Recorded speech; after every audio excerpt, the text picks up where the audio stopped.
What's happening, party people? This is your guy, Damien. Hey, it's been a long time. Uh, I took a break from making videos. I had a lot of other stuff going on, and that stuff comes first. Plus, I wasn't really motivated as far as talking about wrestling and such. Because of the dreadfulness of Monday Night Raw and that the Raw brand pay-per-views have really been dull. I'm starting to get that feel. A lot of talks have been going on about what's going to happen and what's going on and who's showing up and all this stuff and the results of the Royal Rumble, the big one that'll be in the Alamo Dome in San Antonio, Texas. Now, I am back. I'll try to get out these videos as much as possible. I know that a lot is going to happen. I hear a lot of rumors. I hear a lot of who's coming here, who's not coming, and and all that stuff. So let's just get right down to it. First of all, let's talk about the Royal Rumble first. Now,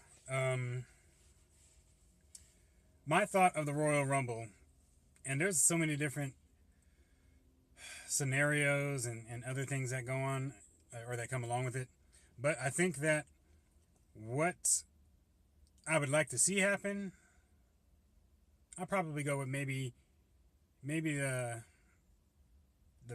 it's kind of a popular and unpopular decision, but that is who or what's going to happen with the Undertaker at the Royal Rumble. Will he win the Royal Rumble? Will he get eliminated, and whoever eliminated him will be his feud leading to his match at Mania? It all remains to be seen. So, what we got is it's pretty much WWE. It's like a filling out process. They're trying to see, what's the best reaction, what the people want the most out of the Royal Rumble and the winner and the feud for Undertaker and everything. My thing is this: the only ones, or the ones, maybe out three I'll name, that should win the Royal Rumble, or which could make some kind of sense as far as like not having somebody like Taker in the title picture if he's going to drop at Mania or not. But you have legitimate options on who can win the Royal Rumble, and Chris Jericho is one, Sami Zayn is another, Braun Strowman, and Samoa Joe. Reason why I say Samoa Joe is because he's doing nothing right now, and he's going to be coming up. It's a matter of time, and it's probably going to be during the Royal Rumble, whether it's the Royal Rumble match or somewhere in that pay-per-view. Now, let's just start from here. By Jericho winning the Royal Rumble, that would mean that Kevin Owens would have to retain from Roman Reigns. How he can retain, it's got to be it's got to be help. Braun Strowman could be that one that could ruin Reigns' shot of getting the belt. And by that happening, then that could also lead to Braun Strowman not winning the Royal Rumble. So remember these words, you guys. Remember what I'm saying. Because if Kevin Owens retains, he's either going to fight Jericho or Sami Zayn for the title at 33. Now, I don't even have an answer for if Owens was to lose it and Roman gets the title. Then, I don't know. Then what? Braun Strowman would have to win the Rumble. And by that, Braun Strowman then would go after Roman Reigns. Now, being the smart thing, that you're not going to have another hated moment in WrestleMania, is that Braun Strowman's going to have to beat Reigns for the title at WrestleMania. Now, getting back to that. Now, Sami Zayn. Sami Zayn could be the one to win the Royal Rumble, because if Braun Strowman was to interfere this is barring if the championship match is after the Royal Rumble. But if it's before the Royal Rumble, then Strowman will interfere, costing Reigns the title. Kevin Owens will retain, and then Sami Zayn can be in the Rumble. It could be, him and Strowman and somebody else in the final three. It could be something like that, or it could just be them two. And it looks like that Braun Strowman would win the Rumble, but Roman comes, interferes, and gets Strowman eliminated. Therefore, Zayn wins, and Zayn will go head-to-head with Kevin Owens, while Strowman and Roman will have their feud for Mania. These are obvious things I know everybody's probably talked about, but it's coming from my mouth and how I feel about all this. Now, and then, of course, there's Braun Strowman winning the Royal Rumble.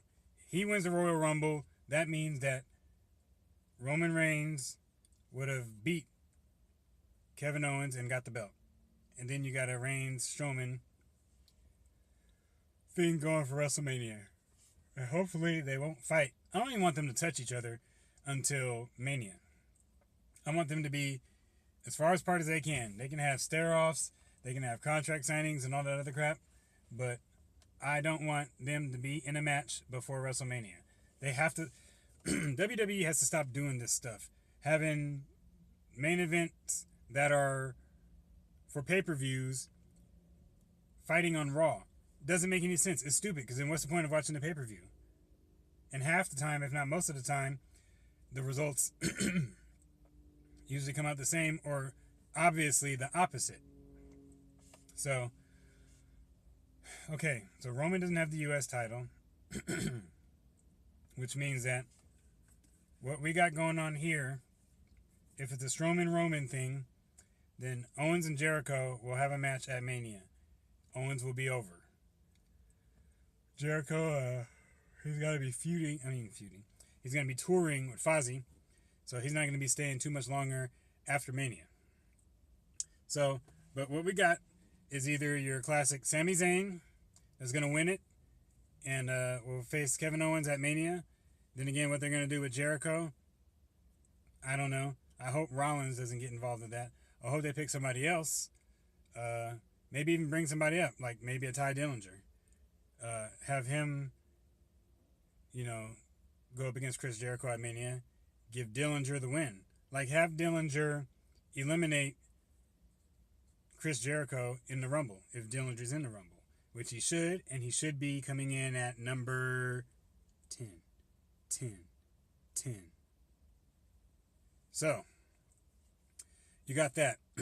Now, my thoughts about, and I'm just going to really skip to Mania in my thoughts. The women, I'm kind of curious to know what they're going to go with the SmackDown Women's title. Will it be a triple threat, or even a fatal four-way? Lynch, Mickie James, the champ Bliss, and maybe throw somebody else in there, or maybe not. I don't know. Maybe you might throw Nikki. Who knows? And then over for Raw, it's looking like it's probably going to be a fatal four-way. Sasha, Charlotte, Bayley, and Jax. I'm really not interested in that one, to be honest. I'm really not anymore. They've kind of burnt out Sasha Banks and Charlotte. They've burnt them out a little too much. That rivalry could have lasted for a stretch of time, and they decided to have that rivalry, which could have been like 2, 3, maybe even 4 years of a rivalry. They squished that all within a year period of the wrestling season. So, that's for that. Now, I kind of got away from the Samoa Joe thing. Samoa Joe would be good if Samoa Joe and The Undertaker had a match at Mania. Let that happen because of the Rumble. I would dig it. I would watch it. I'd be good with it. They have a chance to make this WrestleMania one of the best, because they have to rebound after 32's dreadful display of whatever the heck they displayed. And I feel bad for Roman for how they pushed him. But we all know what Roman needs to do. We all know it, and I'm not even going to talk about it. So, moving on. Then there's the SmackDown tag titles. What's going to happen with that? Is there going to be a fatal four-way? Is there going to be a triple threat? Or is American Alpha going to go, one-on-one with another team? For the Raw tag teams, you got Cesaro and Sheamus. How long they're going to keep them together, I have no idea. But if you don't keep them together, then what are you going to do? You're going to give it to Anderson and Gallows? Are the New Day going to be back in the mix? Could they somehow give Broken Matt what he needs and let the Broken Hardys come in there and light the place up? Do the things that people love. I don't understand why it's so hard to not do the things that's going to get people excited. Get people excited for this WrestleMania. Because if this WrestleMania bombs like 32, then you're going to have problems for 34. You're going to have to you got to give the people what they want. You did with 30, and it was a huge success. One of the best WrestleManias. Daniel Bryan. And you got to give the people what they want. It doesn't make any sense if you don't. Now, on another hand, speaking of Daniel Bryan, this thing with Daniel Bryan and The Miz has to continue, and I think it has to pick up. So therefore,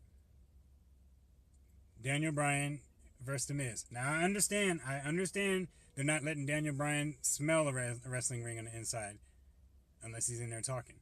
But you can get away with that by doing something small and simple that actually happened to Daniel Bryan at WrestleMania 28. Let that match start. Miz and Maurice over there. Miz gives Maurice a kiss. She leaves. Daniel Bryan, running knee, boom. Drops him. 1, 2, 3. Match is over. Daniel Bryan doesn't get hurt. You don't have a risk for anything. And then you're all good. I mean, simple booking, people. Simple booking. You don't want Daniel Bryan to get hurt or have any more damage. He's not even going to hit his head. He's going to land on his back or his bottom or something like that. Boom. And then that's done right there. Daniel Bryan and The Miz. I came out one time out of retirement to do this, to shut you up. Boom, I put you down, and it's over with. It's done. Now you got an Intercontinental title that needs to be defended. What are you going to do with Dean Ambrose? What are you going to do with Dolph Ziggler? What are you going to do with Baron Corbin? If you're going to take the title off of Dean Ambrose, it's got to be to one of those two guys. It has to be. I mean, you can even add Apollo Crews in the mix and make that a fatal four-way Intercontinental title match. Could you shock everybody and give it to Crews? I don't know, because Baron Corbin is lined up to have a great 2017, so maybe Corbin takes it from Crews come SummerSlam or something. Who knows?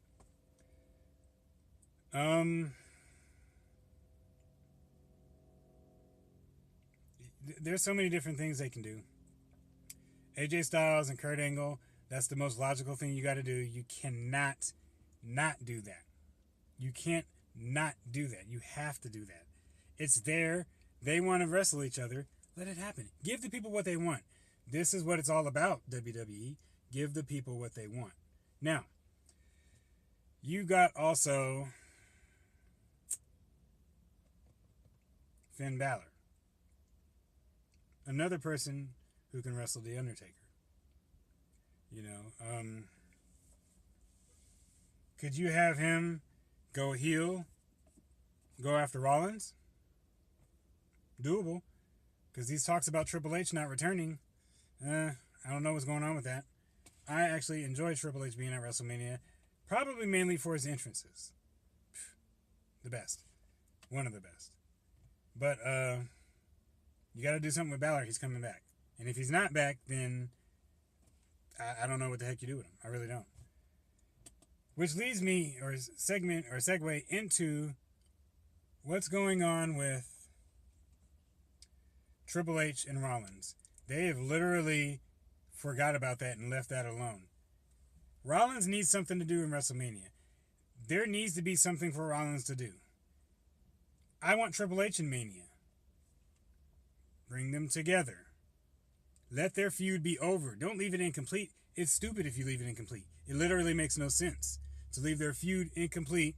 Rollins gets no answers. Triple H not doing nothing about it. Granted, he's doing stuff for NXT and the UK and other stuff they got planned up going on for the summer, coming up and everything, and with the cruiserweights and everything. And I'll get to them in a minute.